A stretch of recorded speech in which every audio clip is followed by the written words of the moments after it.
ini seperti biasa. Mulai pertemuan hari ini dan pertemuan kita lebih dekat kepada Allah, maka mari kita buka pertemuan ini dengan membacakan doa yang doanya akan dipimpin oleh Bapak. Silakan Andre sebagai ketua disiapkan doa dan dipimpin doanya. Jabrat. Assalamualaikum warahmatullahi wabarakatuh. Waalaikumsalam warahmatullahi wabarakatuh. Gagak.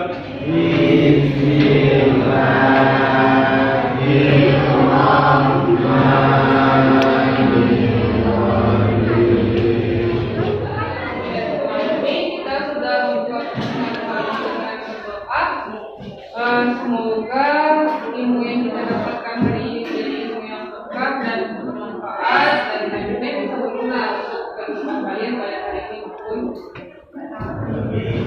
Bagaimana kabarnya semua? Alhamdulillah. Hari ini kita insya Allah akan belajar yang seperti biasa di jam pertama. Boleh tahu Aulia sebagai sekretaris siapa yang tadi jago yang datang? Apa itu ini kenapa ya? Dia sakit tuh, dia bilang sama saya. Dia tadi yang mau kakinya Pak Nufi jadi berubah.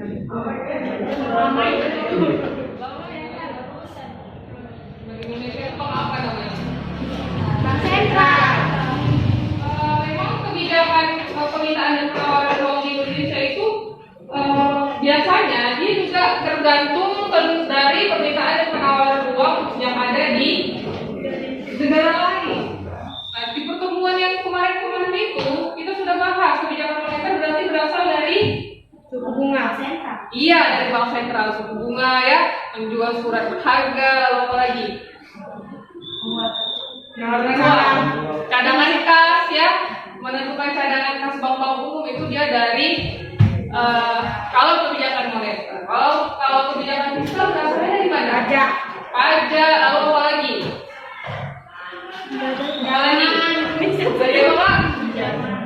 Dari pinjaman ya, dari pendapatan dan dari pengeluaran dari instrumen pengeluaran dan belanja pemerintah. Kita akan fokus membahas tentang kebijakan fiskal dan moneter, tapi insya Allah kita hari ini akan membahas tentang kebijakan moneter juga.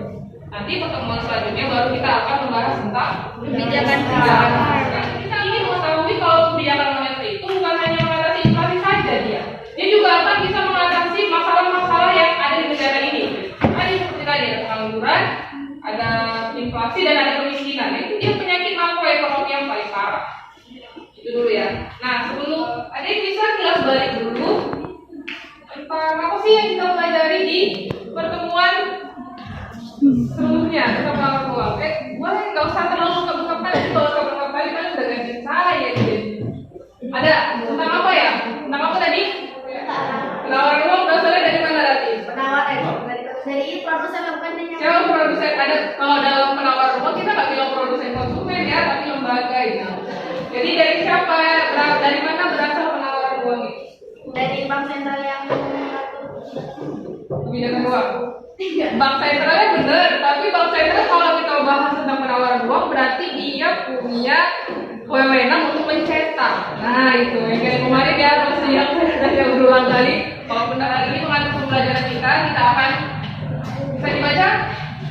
Siapa ya? Yunus, kalau baca Yunus bisa baca kan Yunus? Silakan.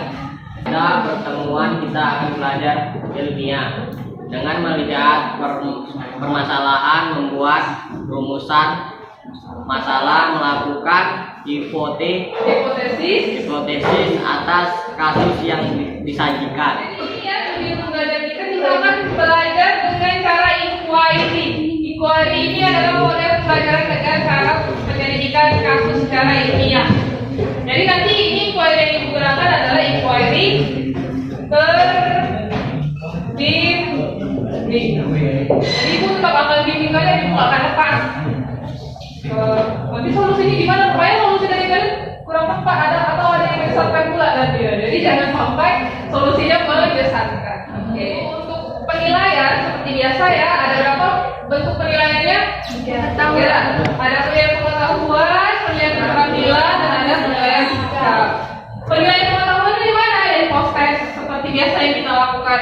Jadi nanti gua akan berikan 10 soal, ya, yang kira-kira nilai dari 2 tugas pasti akan mendapatkan remedial, ya, jadi tidak tugas pasti akan dapat pengayaan. Jadi kalau dipelajari, pahami modulnya dan disimak kasus yang ada di hari ini. Lalu ada penilaian keterampilan. Nanti yang dinilai adalah saat kalian melakukan diskusi dan kerja kelompok dan unjuk kerja. Unjuk kerja ini artinya presentasi. Kalau dari pertanyaan ini, misalnya kita tahu salah satu penyakit makroekonomi yaitu inflasi, kita juga udah tahu tentang permintaan dan penawaran uang. Kebijakan apa kalau gitu yang dapat mengendalikan inflasi? Dan dari saya ngomong aja nih. Kebijakan moneter. Iya, Bu. Pajak. Apalagi? Ya ada kebijakan. Coba disimak video dulu.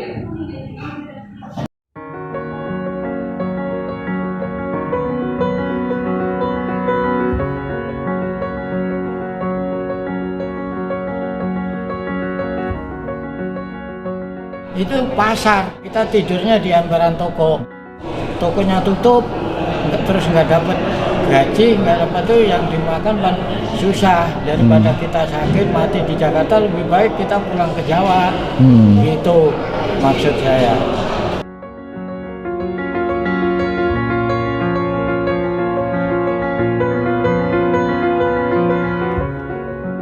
Kalian telah menuntut video tadi.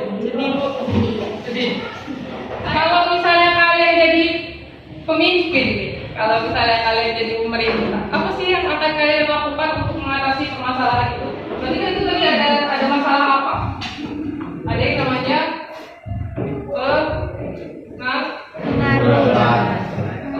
ada inflasi tadi di situ ya. Kita lihat tadi ada orang yang menganggur, lalu dia ada kemiskinan ya, mau pulang ke kampungnya juga nggak ada biaya gitu.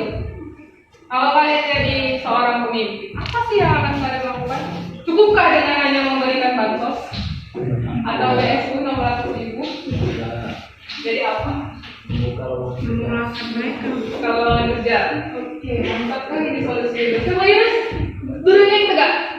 Kalau misalnya Yunus jadi pemimpin, Yunus akan ngapain? Buka lowongan pekerjaan. Buka lowongan pekerjaan. Oke, mantap itu banget. Pak Martin, nanti kalian nanti sudah datakan kelompoknya. Lalu ada yang namanya kebijakan uang longgar. Nah ini akan dipermudah pemberian kredit bagi pengusaha, bagi UMKM, tahu ya, usaha kecil, mikro dan menengah itu untuk membuka usaha dari kebijakan uang longgar. Tapi kondisinya apa? Waktu inflasi atau waktu deflasi? Ini adalah tugas kelompok kalian. Kelompok 1 ada namanya kelihatan ya di depan. Abel, Andrea Pade, Eli, Novi, Yunus, dan Suraida. Silakan berkumpul di sini. Ayo silakan di sini kelompok 1. Lainnya itu kelompok 4, 5 di sini ya. 1, 2, 3, 4, dan 5. Coba ambil kelompoknya ini kelompok 1.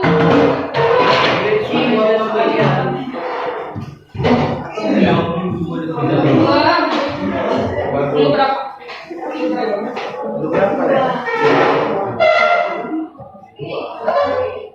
Otomatis kalian belajar ini kalian makan aja. Sedangkan per Agustus 2019 ada 7,05 juta pengangguran atau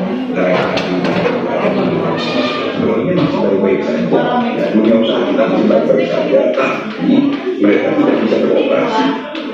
Kepala Ekonomi Bank Permata, Joshua Pandey, memperkirakan tingkat kemiskinan di Indonesia berpotensi naik menjadi 11%.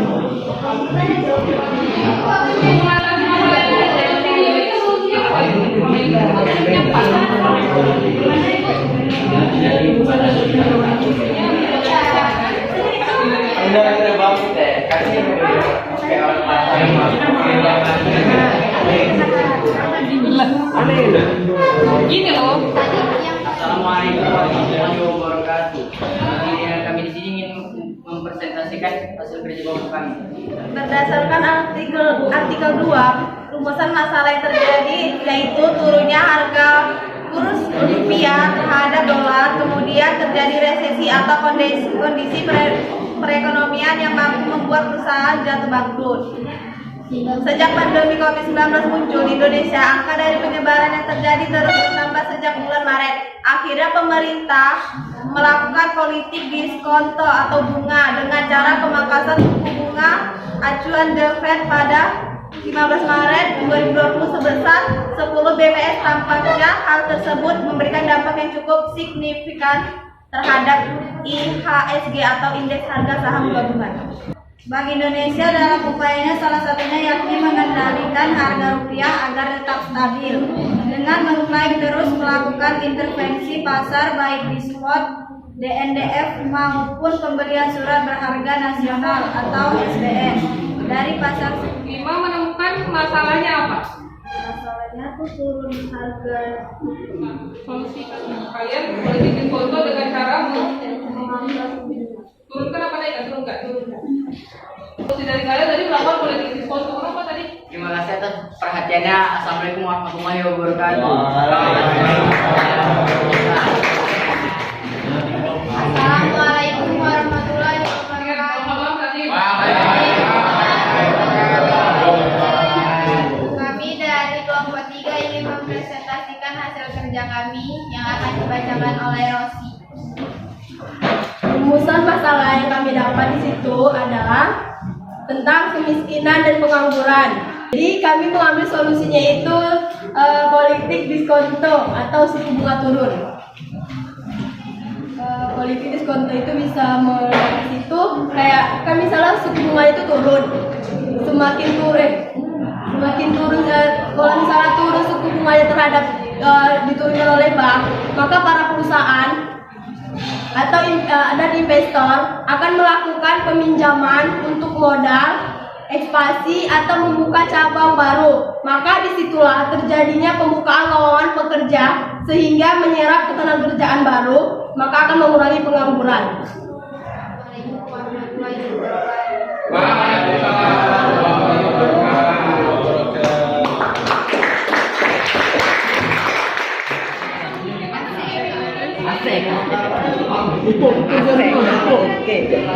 Ini kata kesempatan kerja ada pemilih. Dalam pernyataan di atas tujuan kebijakan Sudah sampai di akhir pembelajaran. Semakin memantapkan pengetahuan kalian hari ini, saya butuh dari kalian yang bisa memberikan kesimpulan. Ada kesimpulan di pembelajaran hari ini adalah tentang kebijakan moneter dengan bertujuan mencapai dan memelihara kestabilan nilai rupiah dengan menggunakan 4 cara kebijakan, yaitu politik diskonto, operasi pasar terbuka, cadangan kas, dan kebijakan kredit sekitar, serta mengetahui kebijakan moneter apa yang terjadi pada masa COVID-19. Baik, untuk menutup pertemuan hari ini, mari kita ucapkan alhamdulillahirabbil alamin. Saya akhiri, assalamualaikum warahmatullahi wabarakatuh.